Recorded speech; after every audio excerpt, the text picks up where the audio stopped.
तीर्थराज प्रयाग में आप सभी का वंदन है, अभिनंदन है। इस पावन तीर्थ क्षेत्र में आज के इस कार्यक्रम के सूत्रधार, जिनका नाम ही रामकृष्ण गोस्वामी है, जहाँ मर्यादा पुरुषोत्तम राम की मर्यादाएं हैं और जहाँ राष्ट्र रक्षा है श्री कृष्ण के विभिन्न चरित्र हैं, ऐसे आदरणीय रामकृष्ण गोस्वामी जी, जो भारतीय चरित्र निर्माण संस्थान के कर्ता धर्ता हैं, निदेशक हैं। साथ में श्री कपिल आनंद चतुर्वेदी जी, अभी जो अपना भावनात्मक उद्गार यहाँ दे रहे थे, आकाश गौर जी जो राष्ट्रीय सचिव हैं इसके, और इस कार्यक्रम को मूर्त रूप देने वाले यहाँ के जिला प्रशिक्षण अधिकारी, और सबसे ज्यादा स्तुत्य वंदनीय आप हमारे यहाँ पर सभागार में बैठे हुए विद्वज्जन हैं, अधिवक्ता, प्रवक्ता, अधिकारी, बहुत सारी बातें हो गई। मैं अपने पक्ष को 3 भागों में बांट करके, समय है 15 मिनट का,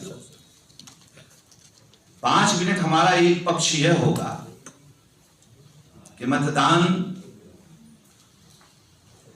क्यों करें, यह अधिकार हमें कहां से प्राप्त हुआ, और तीसरा होगा कि मतदान के पूर्व हमारा चिंतन, हमारा परसेप्शन क्या होगा।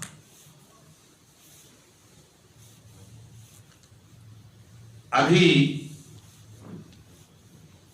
आदरणीय गोस्वामी जी कह रहे थे, आप प्रियम्बल सुने। हमारा जो प्रियम्बल है, जो हमारी संविधान की प्रस्तावना है, उसमें हम भारत के लोग हैं। हम बहुत बड़ा शब्द है यह, वी फील, मैं कहीं नहीं है। जब मैं अपना सर्वस्व व्यक्ति निकाल कर बाहर कर देता है और अहम से वयम में बदल जाता है, अपना चिंतन छोड़ करके राष्ट्र चिंतन या सबका चिंतन करने लगता है, तब वह हम पे जाता है। हमारे संविधान निर्माताओं ने संविधान की प्रस्तावना का प्रथम शब्द हम दिया है। इस हम में न जाति है, न धर्म है, न लिंग का भेदभाव है, न भाषा का है। आदरणीयों, मेरी बात को बहुत ध्यान से समझिएगा, यह बड़ा विराट शब्द है। इस शब्द की अगर मूल आत्मा देखी जाए तो संपूर्ण भारत की समग्रता समाहित है, और जब संपूर्ण भारत अपना हो जाएगा तो फिर हम जो मन के जाति, धर्म, क्षेत्र, भाषा के कलमश कसाए हैं, ये कलमश कसाए स्वमेव दूर हो जाएंगे। इसलिए संविधान के मूल पर हम आते हैं, और फिर मैं इसके 3-4 शब्दों पर लौटूंगा। थोड़ी सी बात मैं यह बताना चाहता था कि 25 जनवरी को मतदाता दिवस मनाया क्यों जाता है। इसलिए मैं बता दूं कि भारतीय निर्वाचन आयोग की स्थापना 25 जनवरी को ही हो गई थी। 24 जनवरी को झंडे के, 25 जनवरी को निर्वाचन आयोग की। इसलिए निर्वाचन आयोग की स्थापना के दिन के कारण 11 से यह मतदाता दिवस मनाया जाता है। संविधान का भाग 22 आर्टिकल 324, जिसमें इलेक्शन कमीशन है, हमारे अधिवक्ता लोग बैठे हैं, 325, 326, कभी आप संविधान की मूल प्रति को देख लेंगे तो संविधान की जब मूल प्रति आप देखेंगे, जब शुरू होगा तो उसमें श्री राम दरबार का प्रथम चित्र है। अब ये दुर्भाग्य है कि अगर आज लिखा जाता तो शायद वह चित्र नहीं लगता। मैं उस पर टिप्पणी नहीं करूंगा, मेरा संवैधानिक पद है, लेकिन सत्य को सत्य कहना चाहिए, यह हमारा नागरिक अधिकार है, इसलिए मैं पद से परे भी बातें करता हूं। श्री राम दरबार है उसपे, और महाभारत के युद्ध का श्री कृष्ण का उपदेश भी संविधान, मूल संविधान में चित्र है। कभी मूल संविधान की प्रतियों को देखिएगा, वो केवल इस बात को कहते हैं, उस चित्र का जो उद्देश्य है कि समग्र भाव से राष्ट्रहित में हम कर्म करें, तेरा वैभव अमर रहे मां, हम दिन चार रहे न रहे, हम दिन चार रहे न रहे। उस वैभव की पराकाष्ठा को हम बढ़ाएं। आप देखिए, अभी बाद में आर्टिकल 21 ये जोड़ा गया, right to reject and right to call, हमारे अधिवक्ता लोग बैठे हैं, उसकी भी आवश्यकता आ गई। क्यों आई? अप्रत्यक्ष रूप से गोस्वामी जी उस पर बात कर रहे थे और चतुर्वेदी जी बात कर रहे थे। मैं केवल इतना बताना चाहता हूं कि यह अधिकार, अधिकार, मताधिकार, मताधिकार, यही बात कही जाती है, लेकिन यह मौलिक कर्तव्य भी है। और राष्ट्रहित में दुनिया का सबसे बड़ा अगर कोई कर्तव्य है तो यह है, इससे बड़ा कोई कर्तव्य नहीं है। मतदान देकर के आप राष्ट्र यज्ञ जो होता है उसमें आप आहुति डालते हैं। इसलिए अगर आप किसी सक्षम राष्ट्र का निर्माण चाहते हैं, अगर आप चाहते हैं कि भारत की यश गाथा, भारत का गौरव, भारत का विश्व गुरु होना, जिसे आपने सुना और पढ़ा और देख भी रहे होंगे, यह बना रहे, तो मतदान अवश्य कीजिए। मेरा पक्ष अभी मतदान करने पर है। और बता दें आपको, निष्पक्ष मतदान जो होता है, राष्ट्रहित में किया हुआ जो मतदान होता है, सर्वोचित व्यक्ति को दिया हुआ जो मत होता है, वह राष्ट्र की आत्मा का बीज होता है। वही आत्मा संसद सदस्य या विधानसभा विधान परिषद सदस्य के रूप में जाकर राष्ट्र के सुकृत्यों का, राष्ट्र के उस वटवृक्ष का पालन पोषण करती है। और जब वटवृक्ष बड़ा हो जाता है, यानी उसके बनाए नियम कानून आचरण, उसी के छांव तले हम भी विश्राम पाते हैं, उसी के छांव तले आपका धर्म भी विश्राम पाता है, उसी के छांव तले आपके बाल बच्चे भी विश्राम करते हैं। मेरा तो एक मानना है, अभी हमारी कल वार्ता जो हो रही थी निर्मला यश मौर्य जी और उसमें कोठारी जी आपके थे, वहां पूर्वांचल विश्वविद्यालय में वर्चुअल थी, उसमें मैंने एक ही बात कहा कि देखिए, अगर भावी पीढ़ी का सही उत्तराधिकार निर्धारित करना है, हम लोग वर्तमान हैं, अगर आप चाहते हैं कि आपके भावी पीढ़ी का सही उत्तराधिकार हो, आपकी पीढ़ी का, आपके बाल बच्चों का, तो सज्जनों, मत को सुयोग्य व्यक्ति के हाथ में दीजिएगा, राष्ट्र विचारक के हाथ में दीजिएगा, ऐसे व्यक्ति के हाथ में अपना मत मत दीजिएगा कि जहां से कुमति का विस्तार हो, मत कुमति में बदल जाए, अत्याचार और अनाचार में बदल जाए।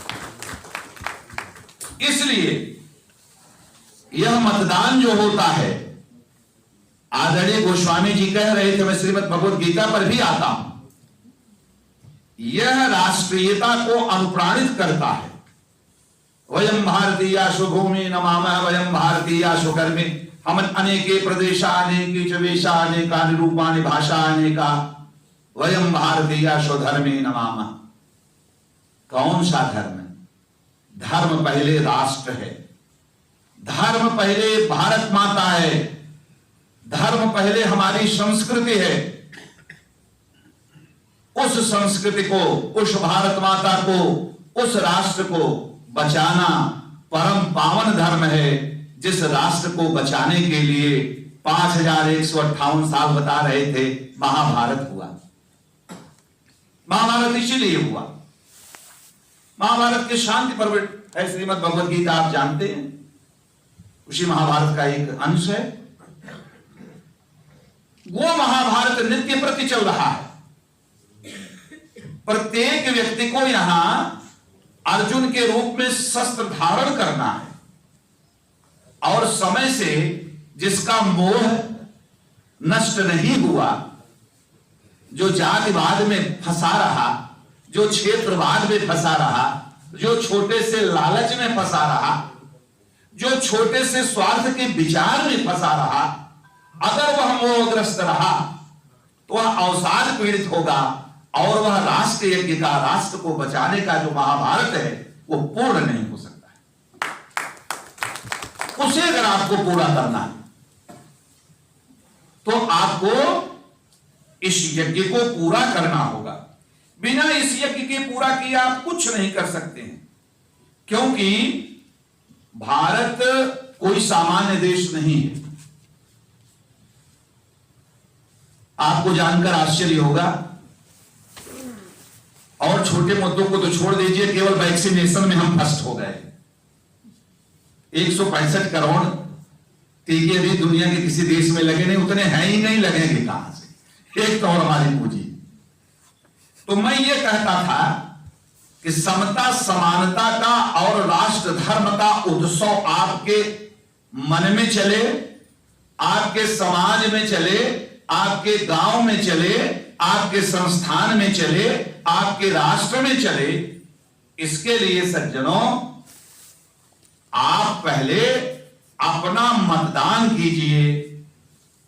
उचित जगह जब अपना मतदान करेंगे तो यह उत्सव बना रहेगा, वरना हवा के झंझावात की तरह थोड़ा सा सुख आपको देगा और अनंत दुख का कारण बन करके राष्ट्र को,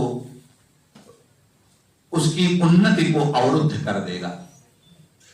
विचार आपको करना है, क्योंकि आपका निर्णय राष्ट्र का भविष्य है। मैं सीधे शब्दों में बिना भूमिका के कहना चाहता हूं कि आपका निर्णय जो है वह राष्ट्र का भविष्य है। आप जैसा निर्णय लें। काशी हिंदू विश्वविद्यालय में एक बार मतदान में केवल 24% वोट पड़े थे। हमारे प्रबुद्ध वर्ग बैठे हुए हैं, प्रायः प्रबुद्ध वर्ग मत देने नहीं जाता। एक मत की कीमत मैं आपको एक छोटे से उदाहरण में, स्वामी जी बैठे हुए, चतुर्वेदी जी और हमारे तमाम अधिकारी बैठे हुए हैं, एक छोटा सा उदाहरण बताऊंगा। अटल बिहारी वाजपेयी की 13 दिन की सरकार, आपने सुना होगा। चुनाव पूरा हो चुका था, लोकसभा में प्रमाण आने वाला था। इसी बीच में गिरधर गोमांगो आ गए, जिनको स्वयं अटल जी का त्याग देखिए, इसलिए अटल अटल है। समय पूरा हो चुका था, लोकसभा के स्पीकर ने कहा अब आपको मतदान का अवसर नहीं मिलेगा। भारत का प्रधानमंत्री त्याग की प्रतिमूर्ति ने कहा, मैं विनम्र प्रार्थना करता हूं स्पीकर जी, अध्यक्ष जी, इन्हें मतदान का अवसर दिया जाए, सुदूर अरुणाचल से आए हैं। और मतदान का अवसर दिया गया, और वह मतदान उन्होंने अटल जी के विपक्ष में किया। एक मत से अटल बिहारी वाजपेयी की सरकार गिर गई थी, और पुनः चुनाव हुए। 13,000 करोड़ रुपया सरकार का खर्च हुआ।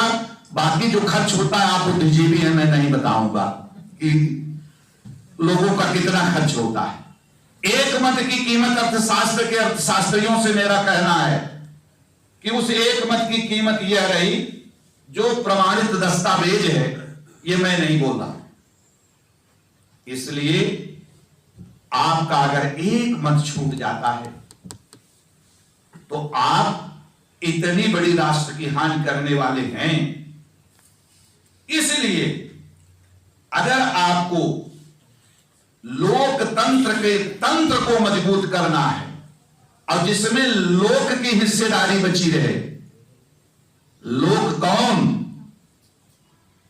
जिस लोक में राष्ट्रहित हो, जिस लोक में अपना कुछ ना हो, जिस लोक में परमार्थ हो, जिस लोक का चिंतन में कहीं कदाचार, भ्रष्टाचार, अनाचार की कोई दुर्गंध न हो,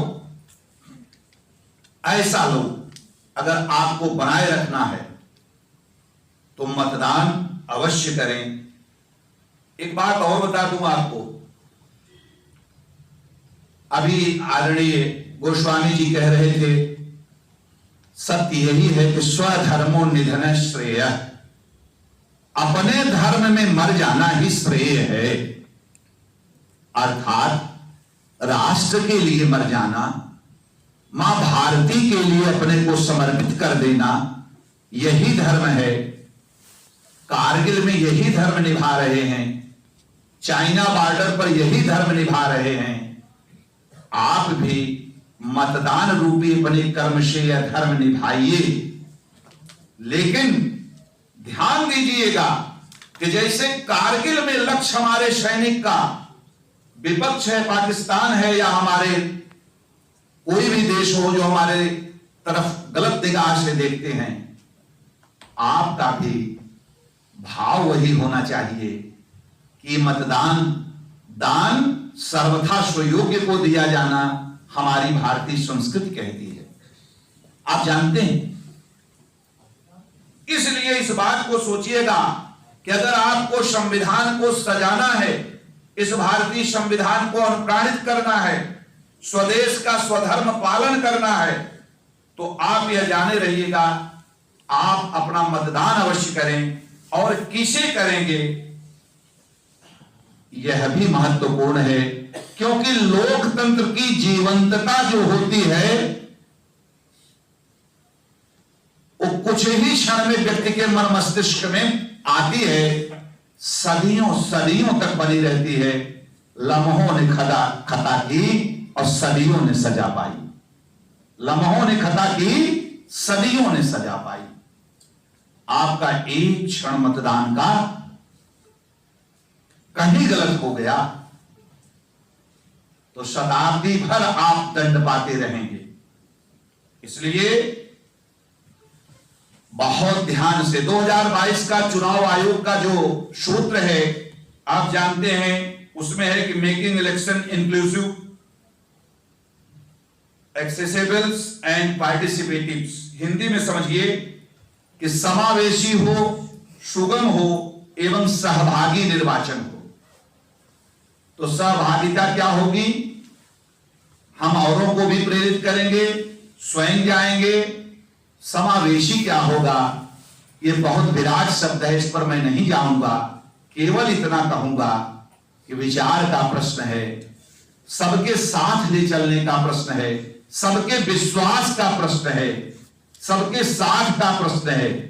इस बात को जरूर ध्यान रखिएगा कि सबका साथ और सबका विश्वास ही किसी राष्ट्र को बलवती बनाने का सबसे बड़ा प्रेरक वाक्य होता है। इसलिए आप अपने मतदान के गवर्नमेंट ऑफ इंडिया एक्ट 1935 में आप जानते हैं केवल 13% लोग मतदान के उत्तराधिकारी थे। आप जानते हैं संपत्ति के अधिकार पे मिलता था। अमेरिका जैसा देश जो 1776 में स्वतंत्र हुआ, 1920 में महिलाओं को राइट दिया वोटिंग का। आप उस देश में हैं जिस दिन से आप स्वतंत्र हुए, समता समानता का जो बीज बोया गया, उस बीज में सबको एक अधिकार मिला, एक मत का एक अधिकार, सबको समान अधिकार मिला। इसलिए हमारे यहां सूत्र वाक्य है स्वामी जी, आनो भद्रा कहो यंतु विश्वतः, सभी दिशाओं से नेक विचार हमारी तरफ आए। यह हमारा वैदिक वाक्य है। नेक विचार आए। जब नेक विचार से मन मस्तिष्क से हम विचार करेंगे कि यह देश क्या है, इस देश को कैसे चलना चाहिए, इस देश की आवश्यकता क्या है, इस देश की संस्कृति को हमारे पूर्वजों की बनी बनाई पीढ़ी दर पीढ़ी जो हमारी धर्म प्राण संस्कृति रही, जिसमें हम जीते आए, इस धर्म प्राण संस्कृति को इंजेक्ट कौन कर रहा है, कौन अनुप्राणित करने का, कौन सा प्रत्याशी अनुप्राणित करने का प्रयास करेगा, कौन हमारे पुरखों की बनाई हुई इस संजीवनी को, किस संजीवनी को, एक संस्कृति रूपी संजीवनी को फिर से अमरत्व प्रदान करेगा। उसकी तरफ विचार करना आपका परम धर्म होगा। जब तक आप विचार नहीं करेंगे तब तक आप सफलता नहीं पाएंगे। श्रीमद् भगवद गीता के अध्याय 3 के 6वें श्लोक का मैं उल्लेख यहां करना चाहता हूं। आदरणीय स्वामी जी बैठे हैं कि कर्मेंद्रियाणि संयम्य या आस्ते मनसा स्मरन् इंद्रियार्थमान विमूढ़ात्मा मिथ्याचारः स उच्यते। जो मूढ़ बुद्धि मनुष्य समस्त यानी अपने इंद्रियों को रोक कर हठ पूर्वक, सज्जनों यहीं रुक जाइए। जब आप कोई गलत काम करने जाते हैं तो भीतर का आपका अंतर ब्रह्म, सर्व खलविदं ब्रह्मम, सब में ब्रह्म है, वह ब्रह्म कहता है ये चोरी मत करो, ये अत्याचार मत करो, यह व्यक्ति ठीक नहीं है, इस जाति के आधार पर वोट न दो। देश को देखो, भारत माता के उस करुण क्रंदन को देखो, उन सैनिकों को देखो, धधकती उन शहीदों की चिताओं को देखो। आत्मा आपको बताती है। तो गीता के अध्याय 3 के 6वें श्लोक में प्रभु के श्री कृष्ण कहते हैं कि जो भी मूढ़ आत्मा इस अंतर ब्रह्म की बात को न मानकर हठात इंद्रिय विषयों को अपने तत्कालीन सुख के लिए, तत्कालीन लाभ के लिए, क्षणिक लाभ के लिए कर्म करता है, वह क्या होता है, सीधे सीधे है मूढ़ आत्मा मिथ्याचारः स उच्यते। वही मूढ़ है और वही मिथ्याचारी है, वही गलत कर रहा है। इसलिए आपको अपने कर्तव्य पथ पर आसक्ति से रहित होकर के पुनः गीता के अध्याय 3 के 19वें श्लोक से मैं अपनी बात को समराइज करूंगा कि तस्मात् सक्तः सतत कर्म कर्म समाचर असक्तो हयाचरण कर्म परम आपनोति पुरुषः। इसलिए हे अर्जुन, तू निरंतर आसक्ति से रहित होकर, कौन सी आसक्ति हमारे मतदाताओं में है, हम पहचानने लगते हैं यह हमारा बिरादर है, यह हमारा फला है। हम भूल जाते हैं कि एक तरफ हमको खाकर जिसका अन्न पले हैं, पीकर जिसका पानी, एक तरफ हमारी भारत माता है, उसको भूल करके हम जाति धर्म पड़ोसी क्षेत्र बैर भाव राग द्वेष इस आसक्ति के साथ हम मत देने लगते हैं। वहां पर हम विषादग्रस्त हो जाते हैं और विषादग्रस्त हो जाने के बाद विषादग्रस्त विनाश की प्रथम भावभूमि होती है। विषाद से उन्मुक्त होइए, क्योंकि श्रीमद् भगवद गीता में श्री कृष्ण ने स्पष्ट कहा तू निरंतर आसक्ति रहित होकर सदा कर्तव्य कर्म को भली भांति करते रहो, क्योंकि आसक्ति रहित जो व्यक्ति असक्तो हयानुचरण कर्म परम आपनोति पुरुषः, जो व्यक्ति आसक्ति रहित रह करके कर्म करता है वही व्यक्ति परमात्मा को प्राप्त होता है। जब आप आसक्ति रहित होकर के कर्म करेंगे तो निश्चित रूप से उधर परमात्मा को प्राप्त होना है, इधर मां भारती के चरणों में आप सच्चा पुष्प समर्पित करेंगे। इसलिए जिस संकल्प को हमने लिया है, जिस श्रेष्ठ भारत एक भारत की संकल्पना आजकल चल रही है, उस श्रेष्ठ भारत के उस संविधान के संकल्प में विश्वास, उपासना की स्वतंत्रता, प्रतिष्ठा, अवसर की समता और सबसे बड़ी बात है व्यक्ति की गरिमा। आप अपनी गरिमा का भाव बोध लीजिए। प्रधानमंत्री की भाव बोध मुख्यमंत्री की नहीं, डीएम की नहीं, एडीएम की नहीं, किसी अधिकारी की नहीं।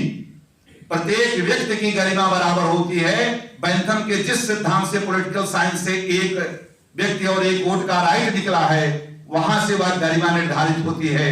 आपके अंदर बैठा हुआ ब्रह्म आप समग्र राष्ट्र को देख करके कि मेरी अपनी गरिमा है, मेरा अपना अधिकार है, मैं अपना मत उसी को दूंगा जिसके सपनों में भारत स्वर्णिम भारत होगा, जिसके सपनों का भारत विश्व गुरु होगा, जिसकी धर्म प्राण संस्कृति होगी, जिसने अपने संस्कृति को सहेजने का सुयज्ञ किया है। सज्जनों, कोई सामान्य बात नहीं है। सबसे बड़ा आपकी आहुति इस राष्ट्र यज्ञ को अच्छे ढंग से अगर आप आहुति देंगे तो इसका धुआं संपूर्ण विश्व में जाएगा और संपूर्ण विश्व भूमंडल भारत की यश कीर्ति की पताका से आप्लावित होगा। आशा है आप इस दिशा में सोचेंगे, कुछ करेंगे। मेरी बहुत बहुत मंगल कामनाएं आप सभी के साथ।